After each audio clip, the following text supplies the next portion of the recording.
Score Nation.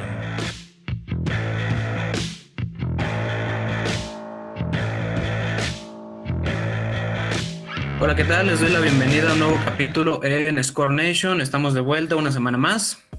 Saludo a Jorge en este formato virtual porque por las vacaciones y todo eso pues nos despegamos tantito, pero seguimos en contacto. ¿Qué tal, Jorge? ¿Cómo estás? Buenos días. ¿Qué onda, Yayito? Todo bien, gracias. Un gusto estar de vuelta ya por terminar esta segunda temporada, los últimos capítulos. Muy feliz de haber concluido otra temporada con pues diferentes experiencias otra vez, pero bien, todo bien. Gracias. Una temporada donde tuvimos ya una entrevista, donde platicamos de otros temas, tratamos de diversificar como siempre, ¿no?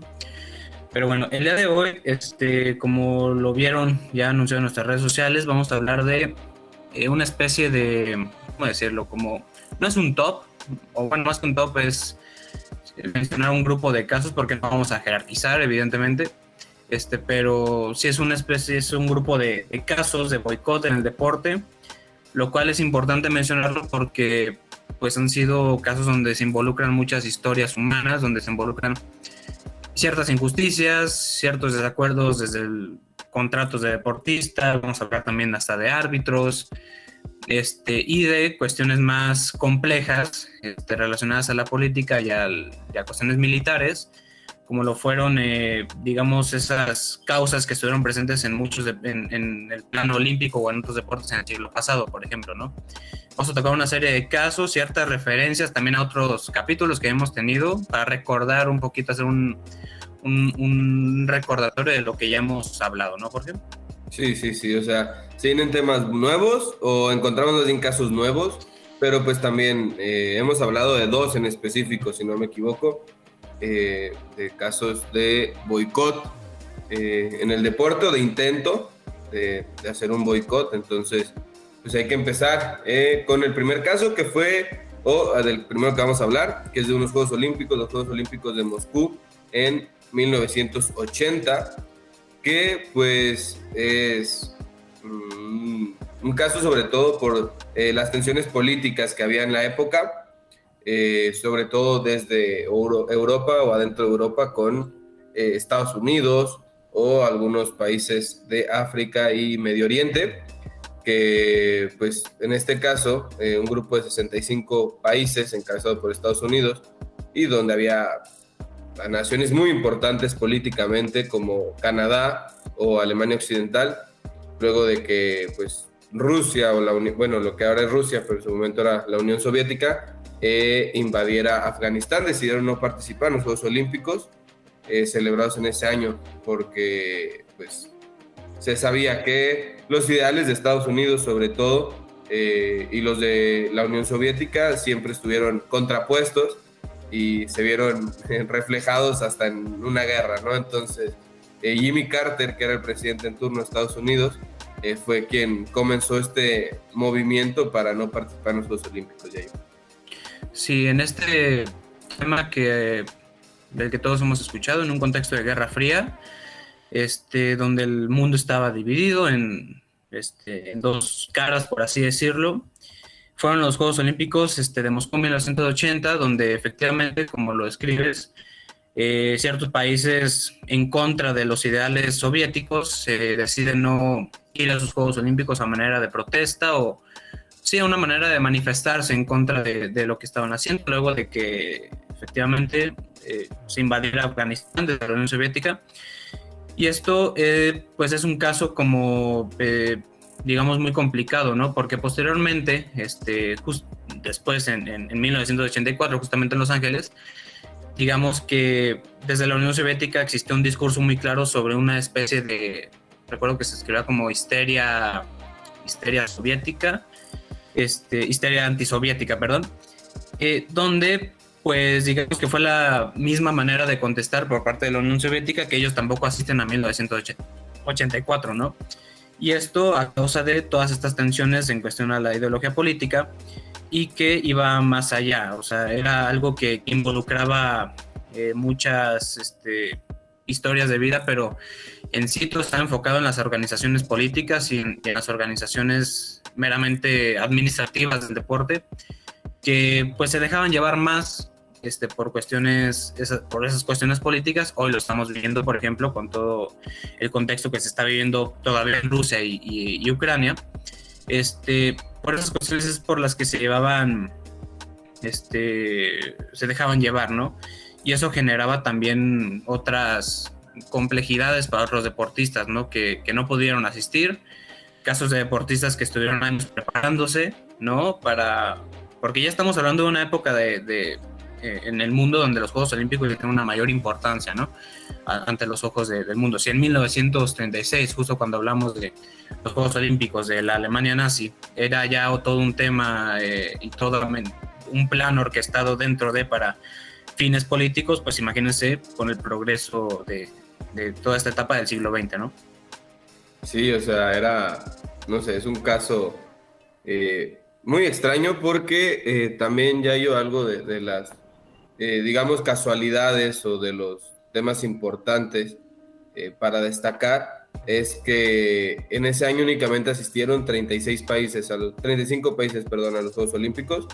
El medallero terminó encabezado por la Unión Soviética, que consiguió 195 medallas, seguido de Alemania Oriental, que probablemente eran las dos naciones principales de este bloque opositor a Estados Unidos, Inglaterra, la Alemania Occidental, Canadá. Entonces, pues también era un discurso político, ¿no? Que estos dos países que eran la oposición, pues terminaran ganando tantas medallas, Yayo. Que me pareció curioso, ¿no? Este dato. Sí, totalmente. Dividido en bloques, ¿no? Así como el bloque del este, que eran 14 países aliados. Bueno, naciones de la Unión Soviética. Esta división, pues obviamente marca un momento histórico, porque creo que hablando de boicots, cuando hablamos de boicots en el deporte a esta escala, creo que no lo hemos visto ya en esta época moderna, ¿no? O sea, creo que evidentemente pues en la etapa de los 80s pues fue como que la parte culminante de acuerdo a este contexto de Guerra Fría. Se siguieron dando Juegos Olímpicos, pero pues estas coincidencias, si se pudiera catalogar así, donde pues en 1980 es en Moscú y en el periodo siguiente es en Estados Unidos, ¿no? O sea, entonces es como, ahí se enmarca también una gran grandes contrariedades y grandes golpes por parte de estos bloques, tanto de esos países aliados que conformaban estos bloques, el bloque del este, y en el caso de Estados Unidos, Canadá, etcétera, ¿no?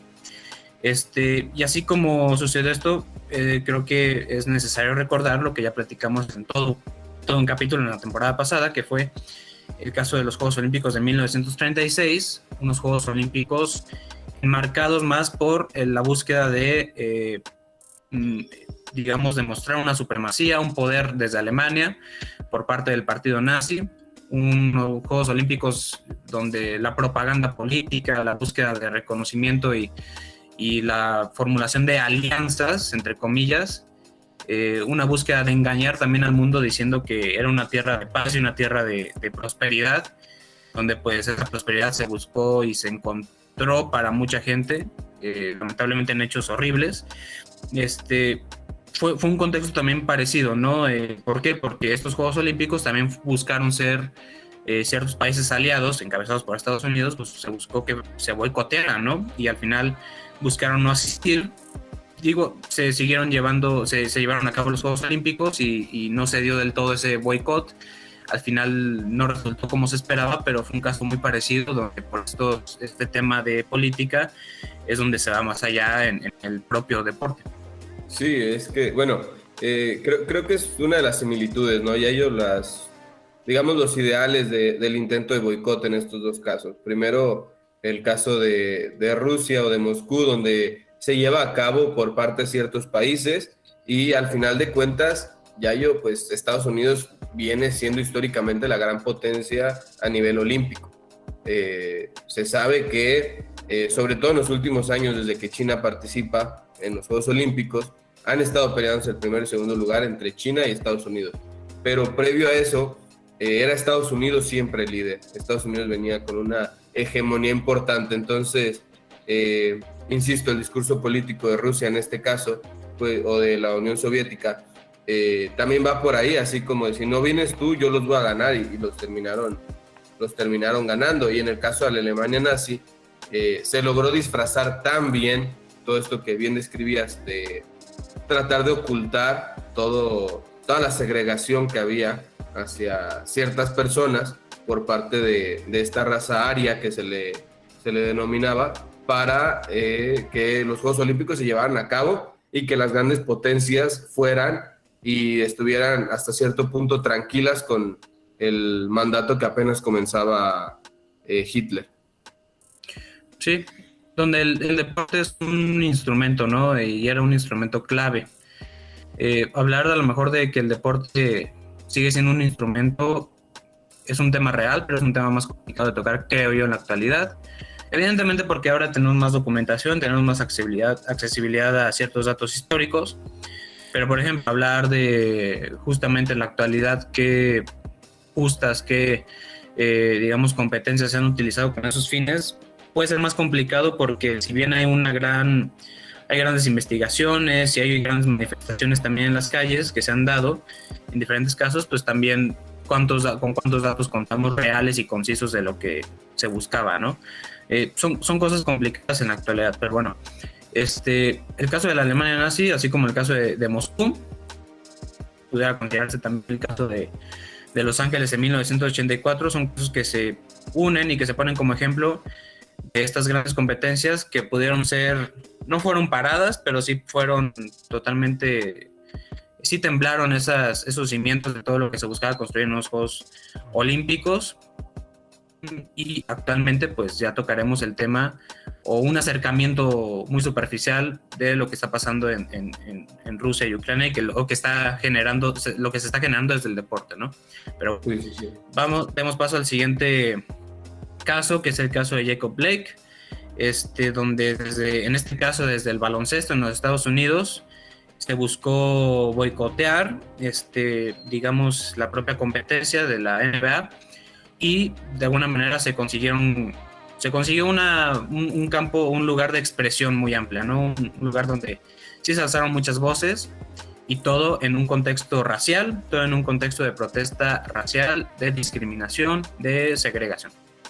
Sí, o sea, en este caso hubo un equipo en específico que fueron los Milwaukee Bucks, este equipo que decide no jugar uno de sus partidos para comenzar con esta protesta por todo lo que venía pasando, porque el caso de Jacob Blake viene poco después del caso también muy sonado de George Floyd, ¿no? Que fue esta persona que fue pues atacada por parte de policías de Estados Unidos. Entonces venía muy fuerte también el movimiento Black Lives Matter, que pues era este movimiento de igualdad por parte de las personas de raza negra que buscaban que dejar de tener esta segregación por su raza, y pasan muy corto de tiempo, a unos meses uno de otro, tanto que al final la NBA decide parar una jornada, posponerla,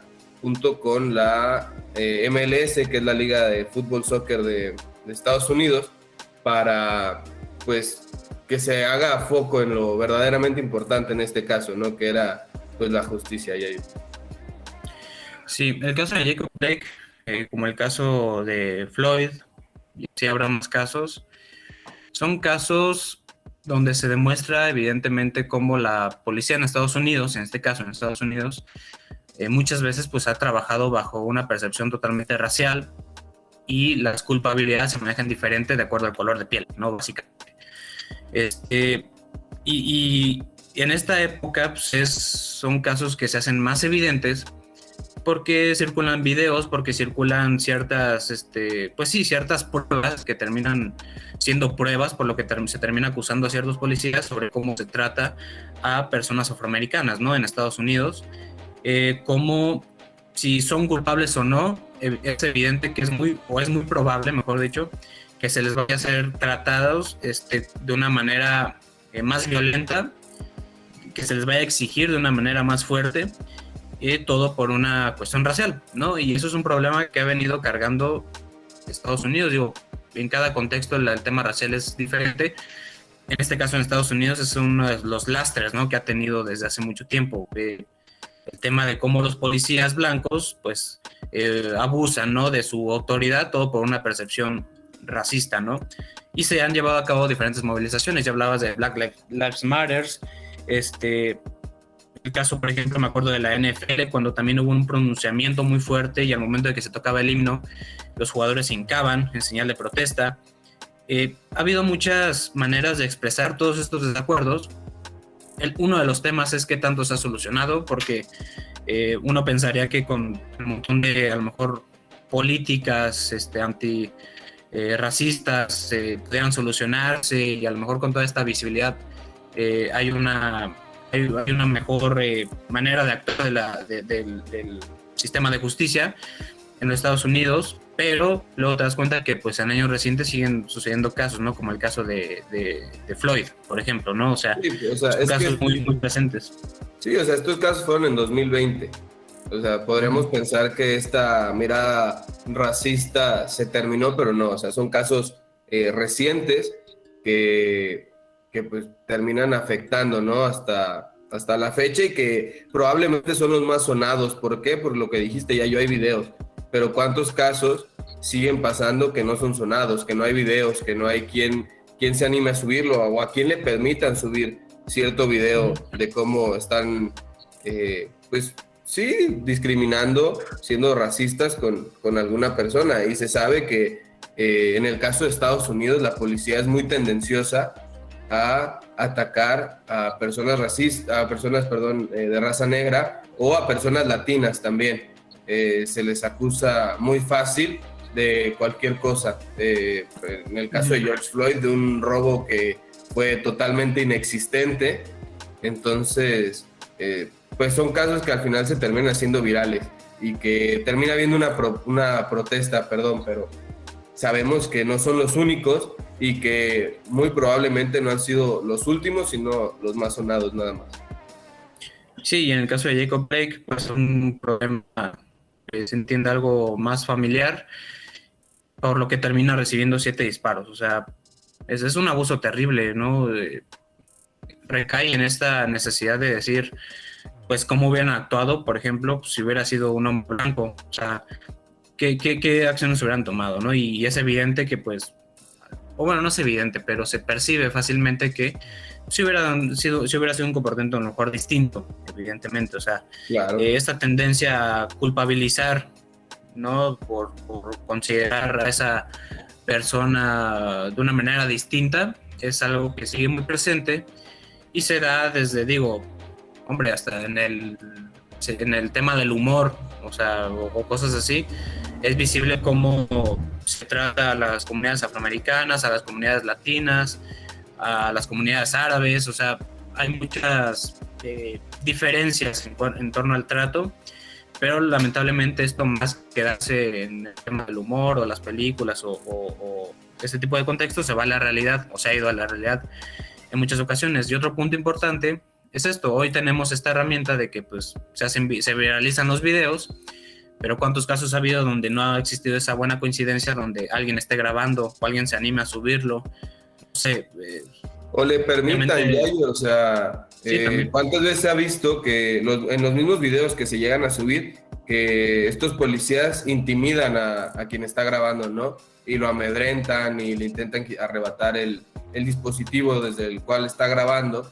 Entonces, ¿a cuántas personas sí han logrado intimidar lo suficiente o quitarles el dispositivo para que no lo hagan? O sea, sí, totalmente. Así como, digo, hemos hablado de un tono totalmente, desde la sociedad, reflejada en el deporte, unos casos por protestas antijusticias en cuestión de derechos humanos, otros casos más antiguos, claro, como el caso de los Juegos Olímpicos, por temas meramente políticos. Vamos a hablar ahora de nuestro contexto como mexicanos. Hemos visto esta clase de intentos o boicots, obviamente reflejado principalmente en el fútbol, que es lo que más seguimos, y vamos a tocar algunos casos en esta situación. Uno, desde los árbitros en el fútbol hacia la propia administración, por así decirlo. Y el otro, un caso también muy triste para muchos aficionados, como fue el de los Tiburones Rojos de Veracruz. Empecemos con el caso de los árbitros que en el torneo Clausura 2017 de la Liga MX decidieron parar la liga, decidieron que ya no iban a continuar arbitrando hasta que se dieran ciertos cambios. ¿Qué es lo que exigían? Pues básicamente que los futbolistas fueran tratados con una, ¿cómo decirlo? Una mano dura, más fuerte. Con mayor rigor, ¿no? Con mayor rigor, exactamente. Luego de que Enrique Triverio y Pablo Aguilar, Pablo Aguilar jugaba en el América, Enrique Triverio que jugaba en Toluca, uh-huh, cometieran ciertas infracciones y luego de ser amonestados por los árbitros en los partidos, terminaron agrediendo a los propios árbitros, ¿no? Empujándolos, encarándolos, golpeándolos casi, ¿no? ¿Qué digo? No han sido los últimos, porque yo me acuerdo de casos, por ejemplo, de Guiñac, al cual no ha habido ninguna sanción hasta la fecha, pero es un tipo muy altanero con los árbitros. Sí, exactamente, como que hay muchas sublevaciones con los árbitros, pero en estos casos particularmente pues hubo un contacto físico con esos árbitros, ¿no? Obviamente se esperaba la comisión de árbitros esperaba que las sanciones a estos dos futbolistas fueran fuertes, fueran con un gran rigor, pero no fue así, al principio fue una sanción en cuestión de partidos, ¿no? De cuando se considera, de acuerdo a los reglamentos, etcétera, que pues debería ser mayores. Entonces, ante estas sanciones que se consideraron como muy blandas, como muy endebles, pues los árbitros decidieron parar la liga y poner un alto hasta que estos jugadores tuvieron sanciones mayores, que les significó ya no solo unos cuantos partidos, sino cuestión de un año más o menos. Y en otro de los puntos, pues que hubiera un mayor respeto, ¿no? Y una exigencia de una mayor seguridad por parte de los árbitros ante los futbolistas y ante esa posición que tienen de ser, pues las estrellas del equipo, que se sientan con cierta superioridad, que se sientan con cierta capacidad de ir contra la autoridad, en este caso que pues, es un árbitro de fútbol. Sí, o sea, por ejemplo, me acuerdo perfectamente ya yo que la sanción era de 8 a 10 partidos para los dos, y pues al final los árbitros sabían que esto no era suficiente porque la agresión era clara y evidente, ¿no? A quien se supone que es la autoridad y a quien se supone que debe de tener el respaldo de la liga, o sea, de las autoridades de la liga, que en este caso no les respaldaron, y es por ello que deciden parar la jornada 10. Y me acuerdo que los equipos estaban en los estadios, pero no había árbitros y no se jugaron. ¿Para qué? Pues para llamar la atención, y al final se les suspende, como dijiste, un año. Y pues es que ya había un historial, ya yo recuerdo perfectamente en la final Chivas Tigres de 2016, donde Guiñac precisamente también llega y encara a los árbitros y les grita. Y no ha sido el único momento que Guiñac o Nahuel Guzmán de Tigres también regularmente hacen esto y no han recibido una sanción importante. De hecho, muy pocas veces se les amonesta por este acto, que al final es algo antideportivo. Y como estos ha habido muchos casos que a lo largo de los años han ido mermando la autoridad del árbitro dentro de la cancha, y fue pues un parteaguas, ¿no? Donde se mostró que si los árbitros se unen, pues al final la liga no se puede jugar, no puede haber un partido sin árbitros. Sí, es que como que hay muchas cosas en su contra también, o sea, la visibilidad de un árbitro en general del fútbol, y pues quienes seguimos el fútbol mexicano lo vamos a entender muy bien. Su incapacidad es uno de los temas, ¿no? Y ahora con herramientas como el VAR, que se supone que deben agilizar y aumentar la efectividad al momento de marcar ciertas faltas, sigue habiendo errores terribles y garrafales.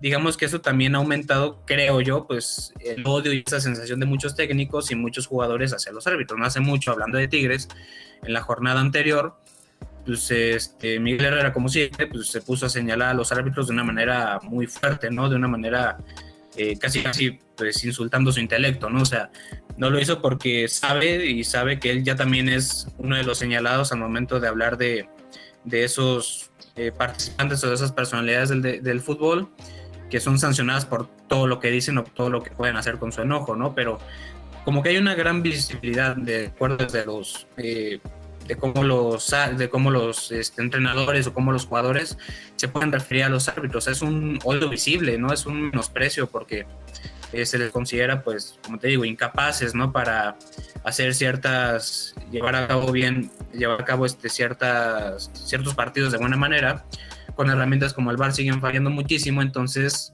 como que también es un problema de ambas partes, ¿no? Lo que es una realidad es que pues no debe existir tampoco estas agresiones físicas que pues es algo que no debe prevalecer en el deporte y que es muy visible todo el tiempo. O sea, Ni es algo verbales, o sea, es que, bueno, sí, el problema de todo esto también es que todo se traslada a las tribunas, ¿no? Y sabemos los índices de violencia que hay aquí en México, de violencia en las tribunas entre los aficionados.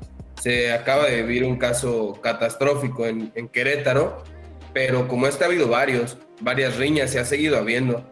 Entonces, creo que mucho de la agresión entre futbolistas con árbitros o entre ellos mismos se ve reflejado en las tribunas y al final permea un círculo de violencia importante en el fútbol mexicano que debe de parar, tanto violencia verbal como violencia física o agresiones físicas, que a los árbitros violencia verbal se ve cada partido. ¿Cuántas veces no vemos lo que se le llama un corte de manga en el fútbol por parte de los futbolistas por una decisión arbitral?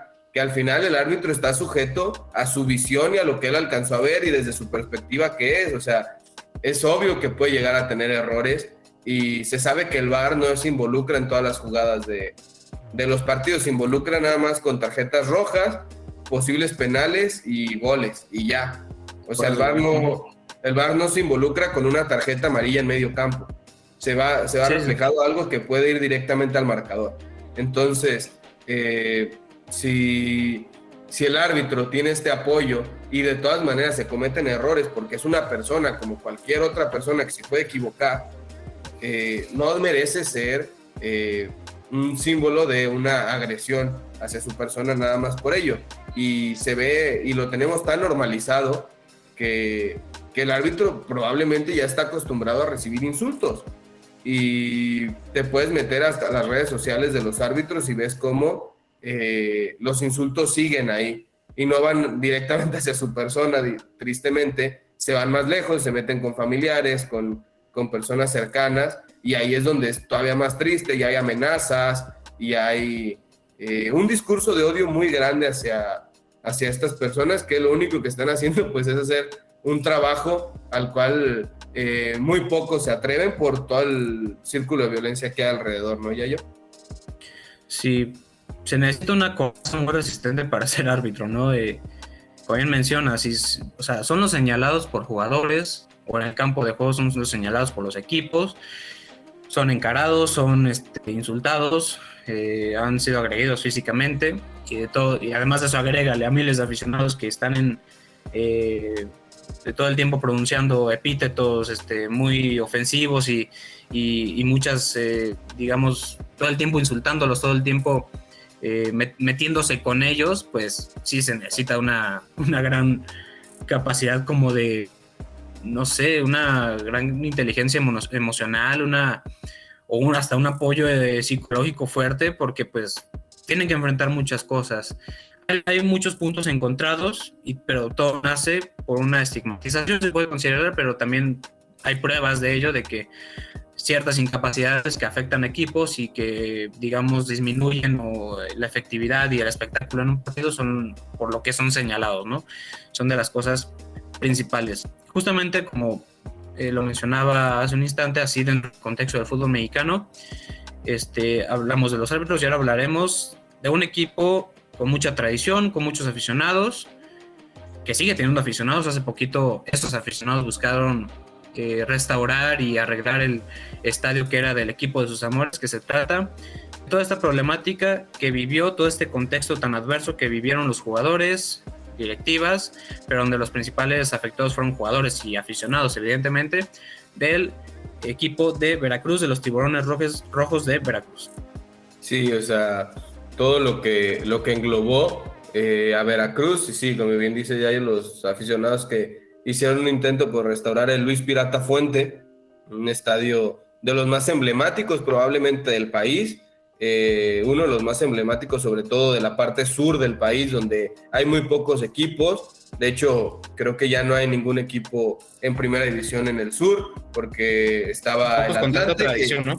Ajá, estaba el Atlante, que está en la Liga de Expansión, estaba Jaguares de Chiapas, que pues también ya desapareció, que por ahí se hizo un anuncio por parte de Jaguares de Chiapas, que es un caso muy similar al de Veracruz, ¿no?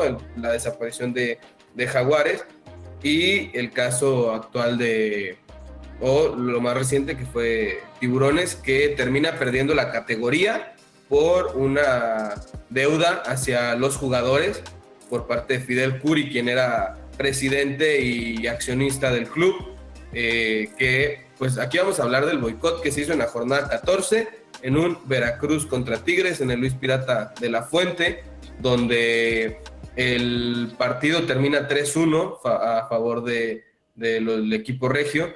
La protesta se hace desde un inicio, ¿no? Se supone que se había pactado con Tigres que se iba a parar el partido 5 minutos, según jugadores de Veracruz. Iba a iniciar y se va a quedar parado. Ajá, según jugadores de Tigres dijeron que 1 minuto.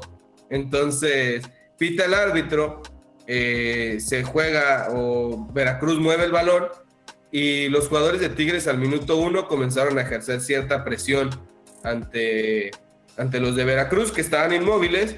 Veracruz regala el balón, Sebastián Jurado, el portero, regala el balón a los jugadores de Tigres, que meten 2 goles en un momento de inmovilización por parte de los jugadores de Veracruz. De hecho, el gol número 100 de Guiñac con la camiseta de Tigres termina siendo en ¡Qué vergüenza!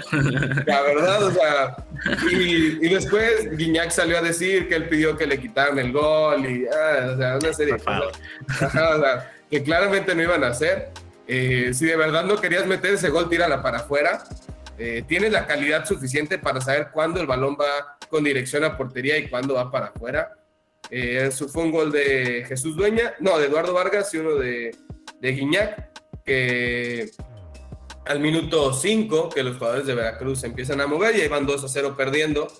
El equipo de Tigres pues se termina llevando una clara victoria, donde los jugadores de Veracruz llevaban cerca de 1 año sin cobrar, y jugadores importantes como Carlos Salcido, me acuerdo que estaba Leobardo López también entre los jugadores de experiencia, apoyaban a sus compañeros jóvenes, porque sí, o sea, los jugadores que tenían mucho tiempo en primera división, me acuerdo también de Paganoni, que ya tenían años en primera división, pues a lo mejor esta necesidad de un pago semanal no la veían tan urgente, pero había jugadores saliendo, Sebastián Jurado, uno de los mejores prospectos hasta la fecha en la portería mexicana, que pues se sabía que no tenían el mejor de los sueldos y que eran de sus primeros sueldos como futbolistas, y recuerdo que muchos de ellos tenían que trabajar en otros lugares para poder solventar los gastos de sus familias, porque al final tienen familias y tienen que seguir comiendo y el club no les brindaba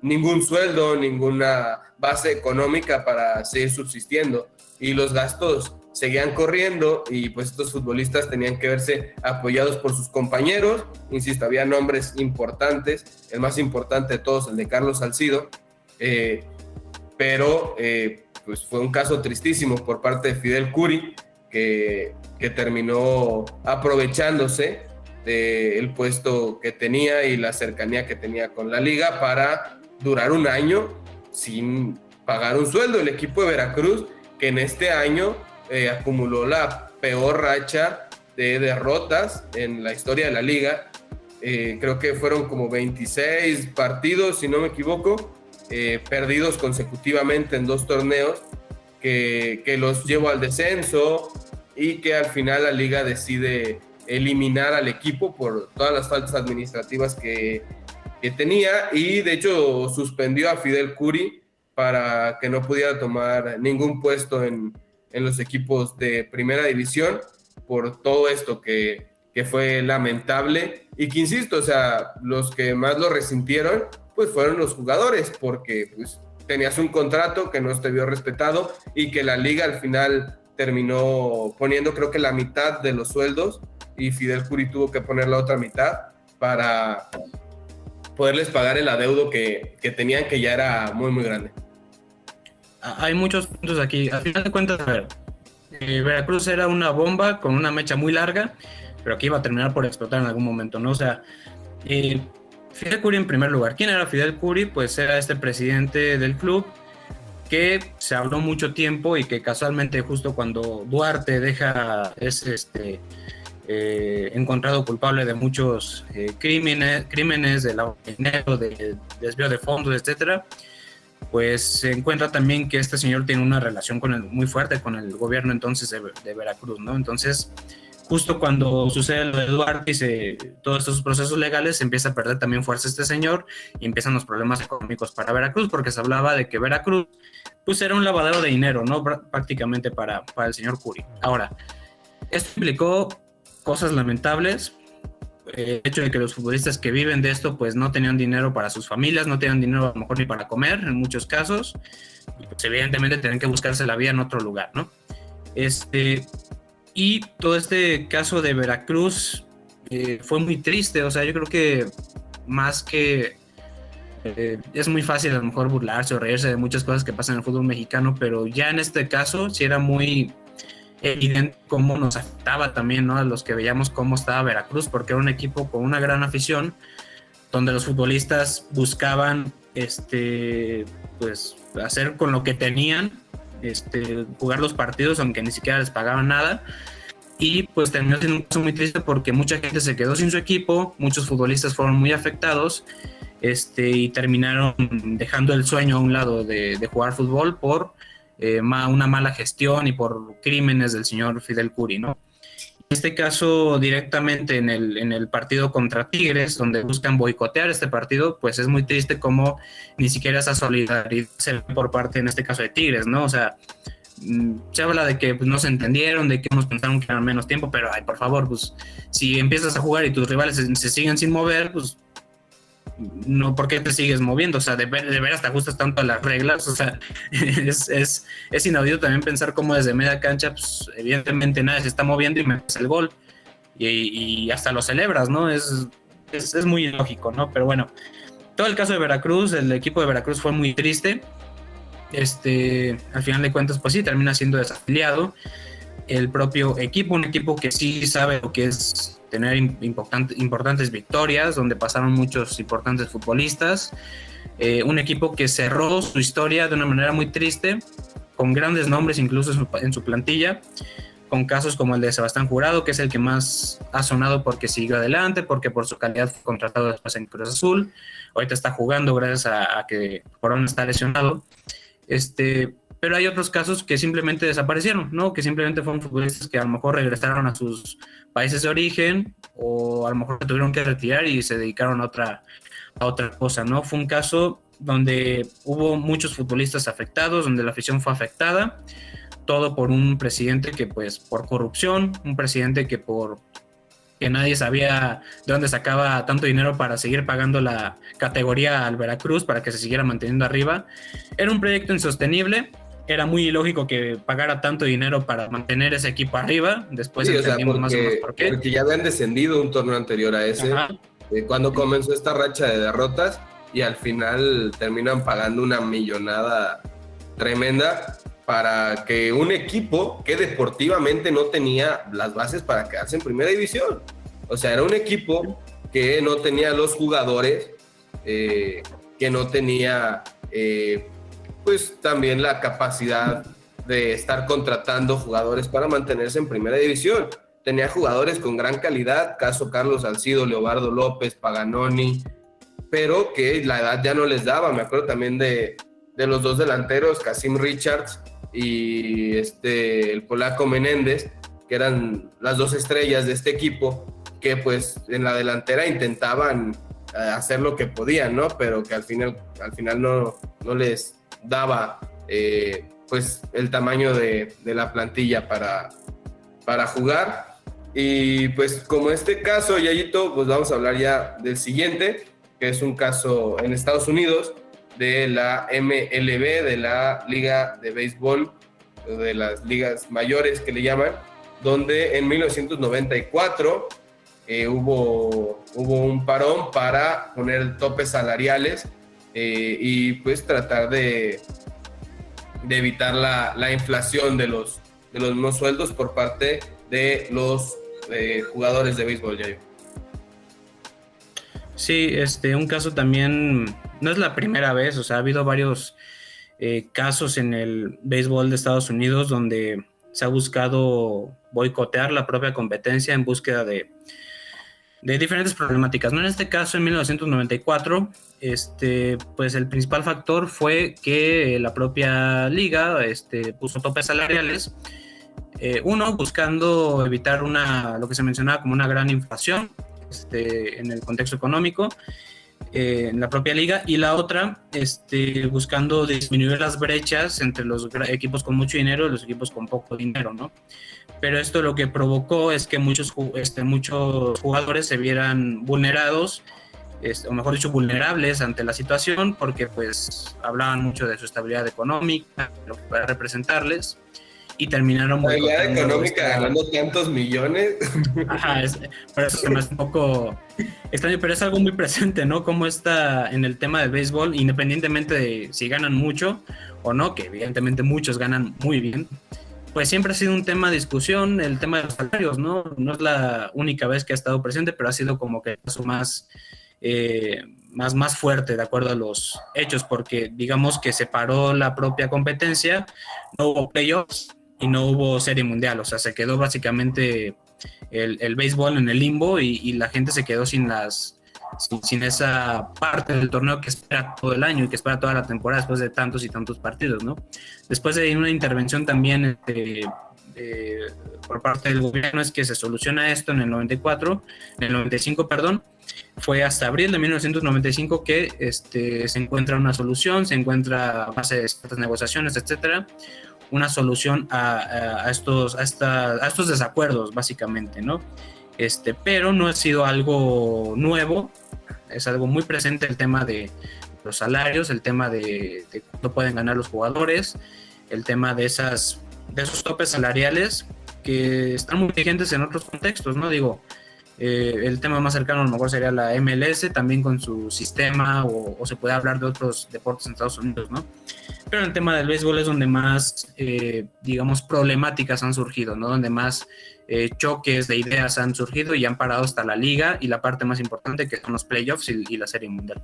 Sí, o sea, en este caso fue, me parece hasta un poco divertido, por decirlo de alguna manera, el cómo ambas partes pensaron que la otra parte se iba a rendir primero. O sea, sí, los jugadores yo no voy a jugar hasta que los dueños me hagan lo que quiero, y los dueños fue, ok, no voy a hacer nada porque ellos van a querer jugar.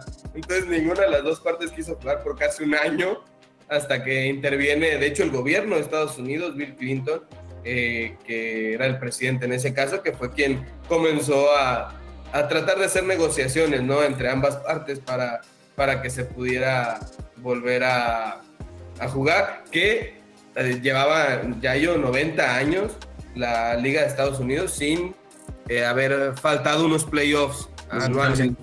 O sea, desde 1904, que fue el último año donde no hubo playoffs, hasta 1994, o sea, 90 años consecutivos, y tuvo que pasar esto, ¿no?, para que dejara de haber playoffs, que como dije hace rato un comentario, me parece un poco ridículo también el argumento de mi estabilidad económica. Se sabe que los jugadores de béisbol históricamente tienen de los mejores salarios en el mundo deportivo.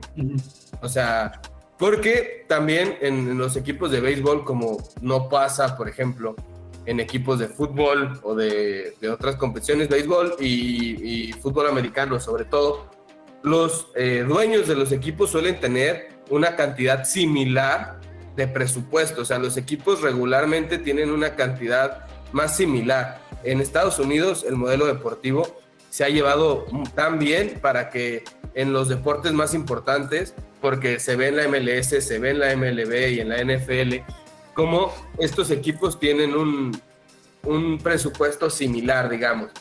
Si bien hay equipos con más o con menos presupuesto, se trata de que no haya tantas diferencias como podemos ver, por poner un ejemplo, en el fútbol español, como el Real Madrid tiene dinero para derrochar y para hacer fichajes como el de Hazard de más de 100 millones, y hay equipos como Getafe, Levante, que pues no tienen esa cantidad claramente. En la Liga de Estados Unidos regularmente no hay tales diferencias, claro que las hay. En el fútbol soccer podemos ver, no sé, el LA Galaxy, que es uno de los equipos con más presupuesto, y San Jose Earthquakes, que es de los de menor presupuesto, pero no es tanta la diferencia como sí la puede haber en otros deportes, que es algo también para destacar por parte del modelo deportivo de Estados Unidos, que al fin y al cabo en este caso lo querían llevar al béisbol, poniendo estos topes salariales para evitar que haya jugadores con salarios súper altos y pues jugadores novatos también que pues no ganan ni un porcentaje significativo de los sueldos grandes. Es que yo me imagino también, yo he pensado muchas veces acerca de si es merecido lo que ganan los jugadores, ¿no? En general. Uh-huh. Y por una parte es, a lo mejor sí, es con esta búsqueda de disminuir brechas salariales y desigualdad, creo que es algo bueno, ¿no? Pero por otra parte lo pienso, trato de pensar desde la parte del jugador. No sé, me imagino que a lo mejor hay quien piensa, bueno, pero ¿cuándo genera mi imagen o cuándo genera mi presencia y cuánto se me está retribuyendo a mí? A lo mejor sí, ese es también un tema complicado porque cuánto generan los propios deportistas, que son los que salen a la cancha, ¿no? Que son los que salen porque la gente son a los que sigue, no sigue a los dueños, no sigue a la parte administrativa. Y cuántos desacuerdos muchas veces hemos visto en jugadores que pues pelean un mayor sueldo, pelean algo, pues sí, un mayor beneficio económico. Y creo que también va encaminado a pensar en, bueno, quién genera ese espectáculo y quién genera ese atractivo, quién le genera también ese gran poderío económico al propio equipo, a la propia institución, ¿no? Pues son los jugadores también, ¿no? Es un tema complicado y creo que de ahí nace, ¿no? Toda esta problemática, o sea, porque sí, veían vulnerada su posibilidad de estar estables económicamente, pues no ganaban poquito, pero también creo que esto es impulsado, creo yo, también por esa percepción de si es justo o no que todo lo que me paguen, independientemente de si es poquito o no, cuánto genera esa propia imagen. Creo que es un tema también a considerar, no tan tocado, creo yo, porque a lo mejor muchos jugadores no se animan a decirlo o no lo ven así simplemente, ¿no? Pero pues es una realidad que pues quien atrae las marcas, pues son los resultados generados por quien está en la cancha, ¿no? Quien está en el campo de juego. Eso también es un tema importante, es una discusión también que tiene otras contradicciones, ¿no? Porque eso es en el caso varonil, ¿no? Pero pues imagínate, si en el caso varonil los millones que están ganando aún así se pone a reclamar, no se están considerando otros campos como es el caso femenil, por ejemplo, en muchos otros deportes donde evidentemente las brechas salariales a comparación son gigantescas y ganan mucho menos. O sea, hay muchos temas ahí de quién es el que genera la imagen, qué tanto dinero hay y qué tan bien repartido es, ¿no? O sea, hay un tema ahí muy importante, pero bueno, este caso es un caso donde se paró la liga, es un caso histórico. No hace mucho hubo otros problemas otra vez entre jugadores, dueños y administración de la MLB. Se tardó la liga en empezar, después se restableció todo, pero es algo muy vigente, ¿no? El tema de las huelgas y las protestas en el béisbol de Estados Unidos. Sí, o sea, y digo, para dar una muestra de esta estabilidad económica que buscaban los jugadores de la MLB, sabe que hoy en día ganan más que en esos años, pero en el 2020 el jugador mejor pagado de la MLB era de el LA Angels, Mike Trout, que ganaba por una temporada $37.7 millones únicamente de salario. Esto más patrocinios, se sabe que también ganan mucho y todo esto. Entonces sí es como, oye, creo que no depende de tu estabilidad económica, te ponen un límite un poco menor a lo que ganas, la verdad. Mike Trout, por ejemplo, ganaba más en ese año que todo el equipo de Baltimore, de los Orioles de Baltimore. O sea, por poner un ejemplo. Sí. Ganaban ¿Vale? Son consideraciones válidas, o sea, sí, exactamente. Pues es que también es cierto, o sea, la desigualdad en el deporte es muy visible, o sea, Y del en deporte a cualquier los contexto. salarios normales, o sea, ¿qué persona en cualquier trabajo en Estados Unidos o en el país que me digas va a ganar 37.7 millones de dólares por un año? Ujú. Sí, y es que tiene relación con esta parte de la imagen que digo, o sea, otro tema que es muy discutido es si es válido que los deportistas ganen tanto, ¿no? O sea, hay muchos puntos a favor también. Creo que también hay puntos en contra, pero no son tan visibles porque pues, es más importante, hay otras cosas más importantes, pero yo lo veo también desde la perspectiva de cuánto genera una imagen, ¿no? Y cuánto le significa en beneficio económico a un equipo tener a la estrella, o sea, por decir algo, ¿no? O sea, hay muchas implicaciones, es un tema que involucra ética y es complicado de manejar. Eh, por un lado, ganan muy bien y quieren ganar mucho más, y por otro lado, buscan disminuir ciertas brechas, pero se siguen enriqueciendo también mucho, ¿no? Pero bueno, Sí, es exacto. un tema complicado. Vamos a recordar otro caso, que es el de que ya lo tocamos justamente en el segundo capítulo de la primera temporada, que fue en el contexto del Mundial de Fútbol de Brasil 2014 y como un recordatorio de lo que sucedió previo a esta competencia y ahora que estamos en época mundialista. En aquel momento, en 2014, luego de que se decidiera y se estuviera a punto de darse el Mundial de Fútbol en Brasil, la gente salió a las calles a protestar por el montón de problemas económicos que había, por la pobreza excesiva, por, digamos, todas estas inseguridades que la gente estaba experimentando. Y básicamente lo que salían a protestar es cómo el gobierno de mi país está apoyando y destinando tanto dinero a una competencia de fútbol cuando yo no tengo comida, cuando yo no tengo básicamente una estabilidad en salud, en educación, cuando hay otros puntos importantes que deben ser atendidos y miles de millones de dólares se están destinando a el fútbol, ¿no? O sea, y es aquí donde nace esta parte más importante que el deporte, que son las injusticias de la gente.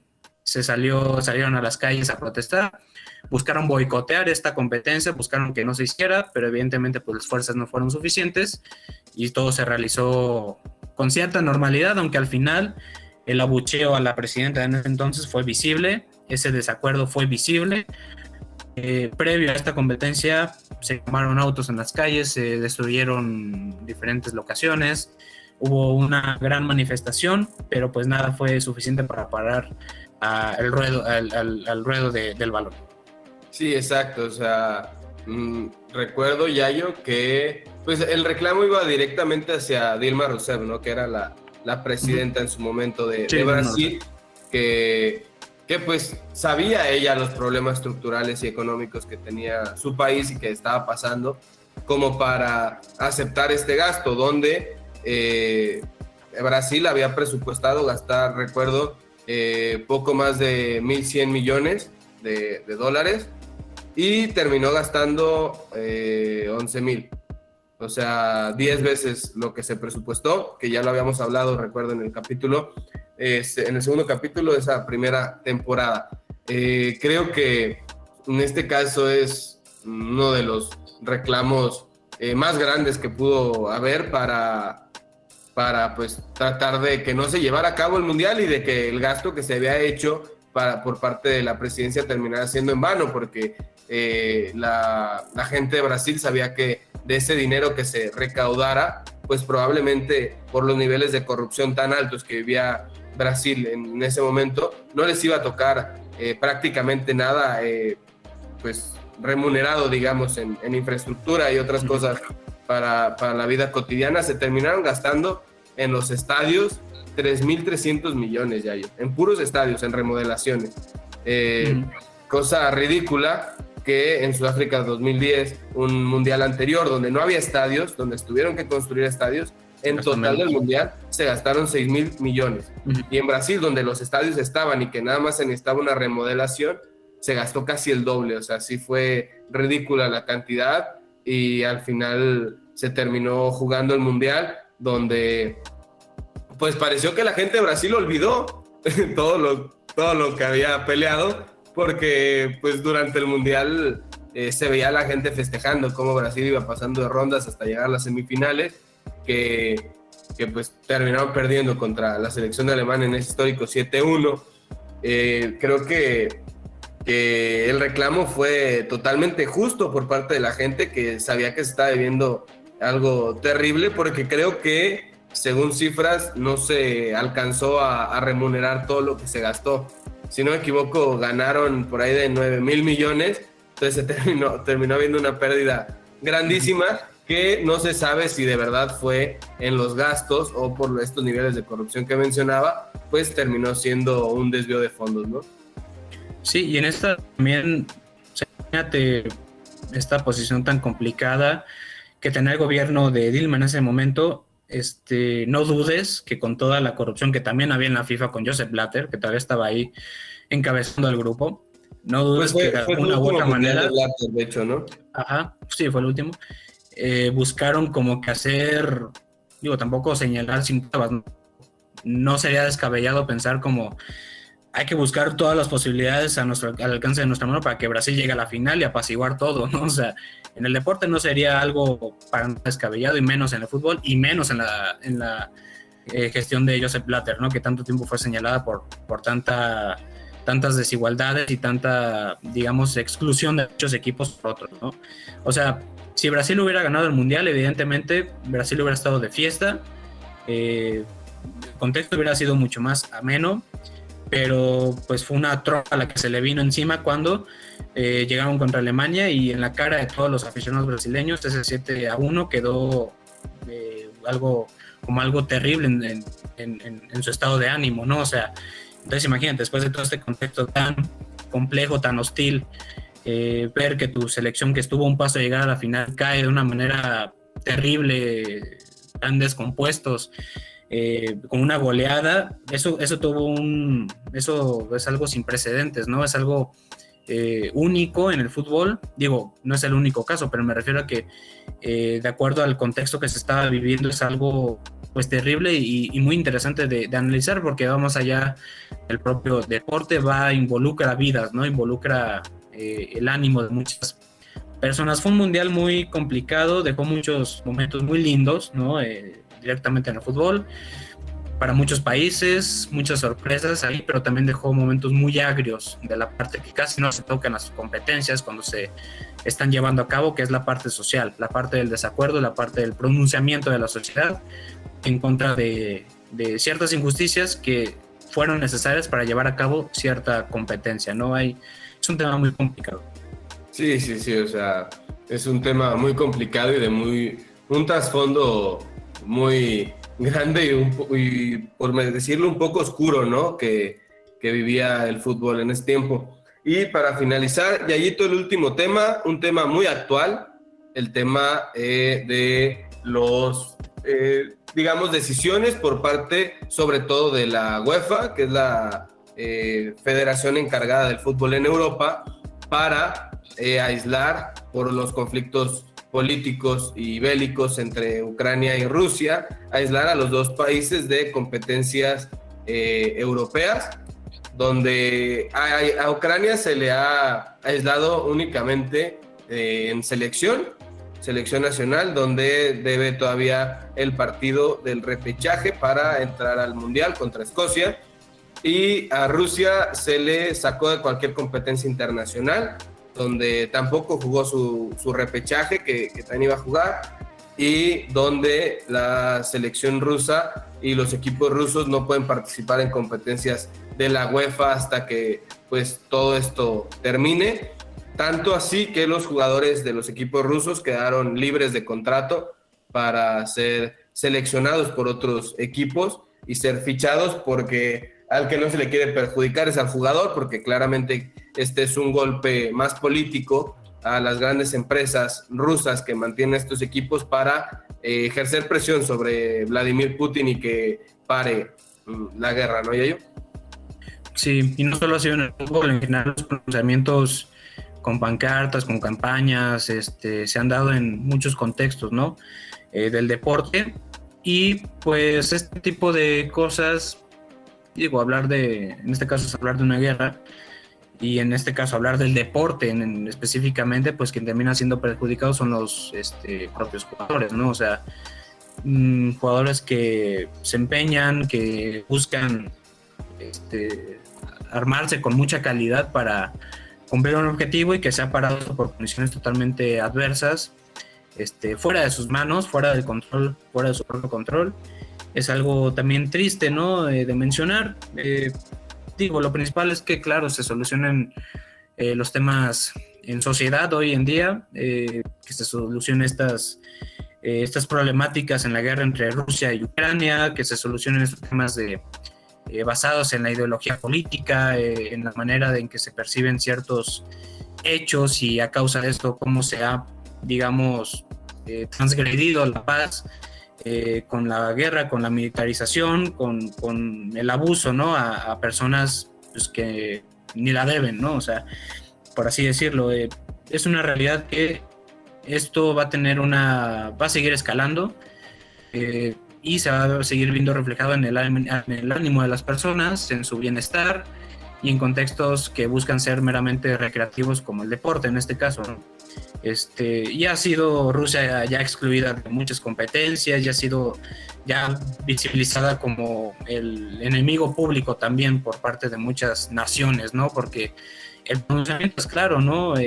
Se marca un culpable que es Rusia, pero pues hay detrás muchas historias, ¿no? Que no son señaladas como debieran ser, ¿no? Al final de cuentas es una cuestión meramente política y quienes terminan por perder más, pues al final de cuentas van a ser la gente, es la sociedad civil y es la sociedad que busca divertirse y que busca cumplir con sus objetivos dentro del deporte o con el deporte, ¿no?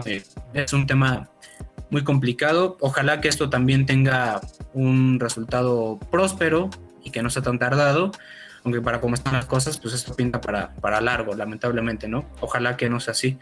Pero bueno, estos han sido casos que consideramos importantes a mencionar.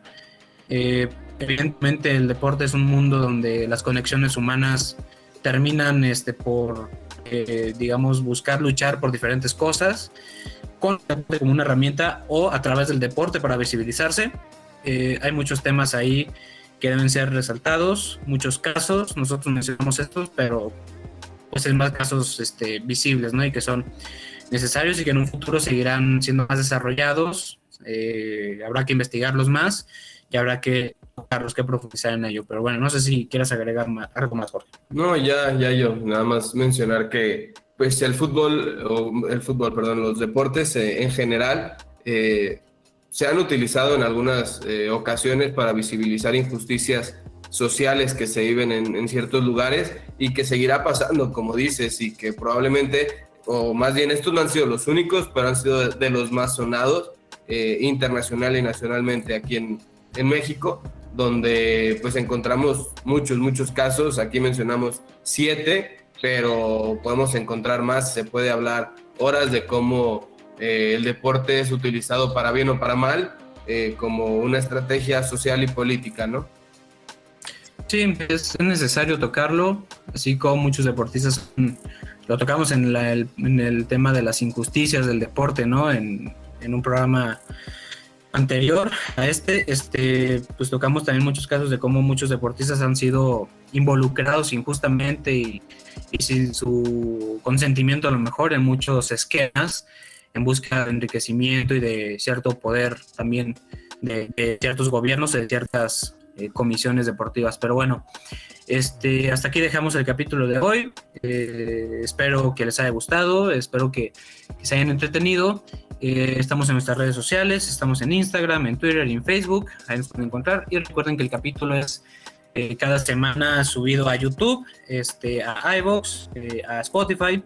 A veces que tenemos ciertas complicaciones con el video y cosas así, pero no deja de estar el capítulo arriba. Te agradezco, Jorge, espero que te encuentres bien, y bueno, nos vemos la siguiente semana.